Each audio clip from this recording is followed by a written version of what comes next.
Hello അസ്സലാമു അലൈക്കും. ഇന്ന് ഞാൻ ചിക്കനൊന്നും ഇല്ലാതെ തന്നെ വീട്ടിലെപ്പോഴും ഉണ്ടാവുന്ന കുറച്ച് സാധനങ്ങൾ വെച്ച് ചെയ്യാൻ പറ്റുന്ന ഒരു കിഡിലൻ മയണൈസ് കട്ട്ലറ്റുമായിട്ട് വന്നിട്ടുള്ളത്. ഇതിൻ്റെ പേര് പോലെ തന്നെ ഇത് കഴിക്കാൻ അടിപൊളിയാണ്, എല്ലാവർക്കും ഇഷ്ടമാവും. നല്ല എളുപ്പത്തിൽ നമുക്ക് ഉണ്ടാക്കാം. മസാല ഉണ്ടാക്കി സമയം കളയൊന്നും വേണ്ട. അപ്പോൾ നമ്മൾ പറഞ്ഞ സമയം കളയുന്നില്ല, നമുക്കിതെങ്ങനെ ചെയ്യുന്നതെന്ന് നോക്കിയിട്ട് വരാം. അപ്പോൾ ഇത് ഉണ്ടാക്കാനായിട്ട് ഞാനിവിടെ ഓൾറെഡി 3 ഉരുളക്കിഴങ്ങ് നന്നായിട്ട് വേവിച്ച് തൊലിയൊക്കെ കളഞ്ഞ് ഒന്ന് ഉടച്ചെടുത്തിട്ടുണ്ട്.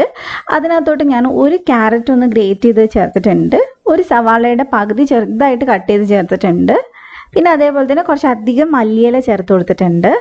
പിന്നെ നമുക്ക് ഇതിനകത്തോട്ട് 1 ടീസ്പൂൺ കാശ്മീരി മുളക് പൊടി ചേർക്കാം. എരിവുള്ളതാണെങ്കിൽ കുറച്ച് ചേർത്താൽ മതി.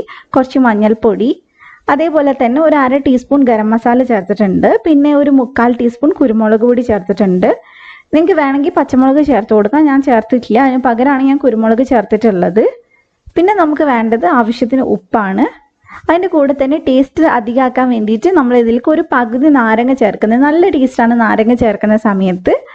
അപ്പോൾ അതും കൂടെ ചേർത്തിട്ട് നമുക്കിനി നന്നായിട്ടൊന്ന് കുഴച്ചെടുക്കാം.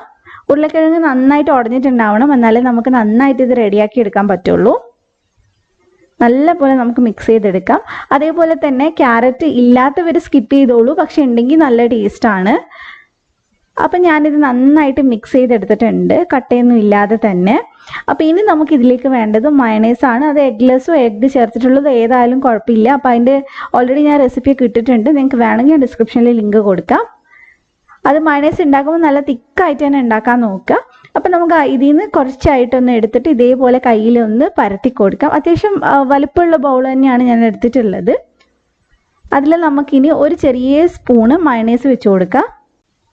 മയണൈസ് നമ്മൾ ഒരുപാടൊന്നും ചേർക്കുന്നില്ല, ചെറിയ ഒരു സ്പൂണ് ചേർത്താൽ മതി. അപ്പോൾ മയണൈസ് കട്ടിയുണ്ടെങ്കിൽ മാത്രമേ നമുക്കിത് കറക്റ്റായിട്ട് ചെയ്തെടുക്കാൻ പറ്റുള്ളൂ, ഇല്ലെങ്കിൽ നമുക്കിത് ഉരുട്ടിയെടുക്കാൻ പറ്റില്ല. അപ്പോൾ ഇനി നമുക്കിതൊന്ന് കവർ ചെയ്തെടുക്കാം. കുറച്ചും കൂടി ഉരുളക്കിഴങ്ങ് എടുത്തിട്ട് ഒന്ന് കവർ ചെയ്ത് കൊടുത്താൽ മതി. ഇനി നമ്മൾ ഒരുപാട് പ്രസ് ചെയ്ത് ബോളാക്കി എടുക്കരുത്, ഒന്ന് ചെറുതായിട്ട് ഇതുപോലെ ആക്കി എടുക്കുക. അതുപോലെ തന്നെ നമ്മുടെ ഈ ബോളിന് അത്യാവശ്യം കട്ടി ഉണ്ടാവണം, എന്നാലേ മയണൈസ് പുറത്ത് വരാണ്ടിരിക്കുള്ളൂ. അപ്പം നന്നായിട്ട് ഇത് കട്ട്ലറ്റിൻ്റെ ഷേപ്പിലാക്കിയിട്ടുണ്ട്. നിങ്ങൾക്ക് ബോൾ പോലെ വേണമെങ്കിൽ അങ്ങനെ ആക്കിയാലും കുഴപ്പമൊന്നുമില്ല. ഇതേപോലെ തന്നെ നമുക്ക് അടുത്തതിലും കുറച്ച് മയണൈസ് ഇട്ട് കൊടുക്കാം.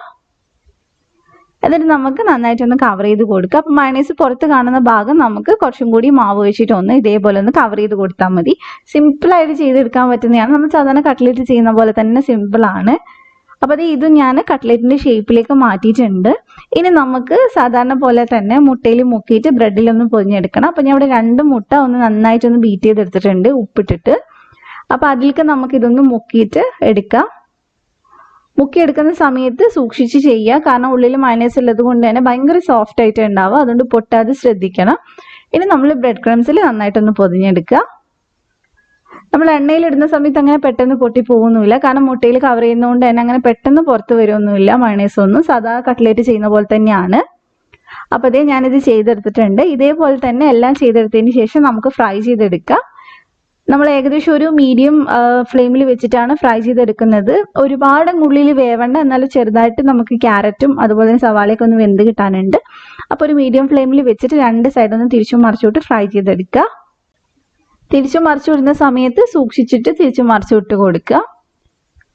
അപ്പോൾ ഇത് 2 സൈഡ് വരെ റെഡി ആയിട്ടുണ്ട്. ഇനി നമുക്കിത് എടുത്ത് മാറ്റാം. ഇതങ്ങനെ ഒരുപാട് എണ്ണയൊന്നും ഉണ്ടാവില്ല, നമ്മൾ തീ ഒരുപാട് കുറച്ച് ചെയ്യുമ്പോഴാണ് എണ്ണ കുടിക്കുന്നതും പൊട്ടിപ്പോകുന്നതും ഒക്കെ. അപ്പോൾ ഒരു കറക്റ്റ് ഫ്ലെയിമിലിട്ട് ചെയ്യുകയാണെങ്കിൽ പൊട്ടിപ്പോകുന്നില്ല. അപ്പോൾ ഇതേപോലെ തന്നെ നമുക്ക് ബാക്കിയുള്ളതൊക്കെ ചെയ്തെടുക്കാം.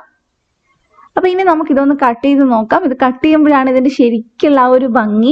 ഉള്ളിൽ നിറയെ മയണൈസൊക്കെ ആയിട്ട് അടിപൊളിയാണ് കഴിക്കാനായിട്ട്. ഉറപ്പായിട്ട് ഇഷ്ടം, മയണൈസ് ഇഷ്ടമുള്ളവർക്ക് എന്തായാലും ഇത് ഇഷ്ടമാവും. അപ്പോൾ എല്ലാവരും ട്രൈ ചെയ്ത് നോക്കാം. നിങ്ങൾക്ക് ഈ റെസിപ്പി ഇഷ്ടമായിട്ടുണ്ടെങ്കിൽ ലൈക്ക് ചെയ്യുക, ഷെയർ ചെയ്യുക.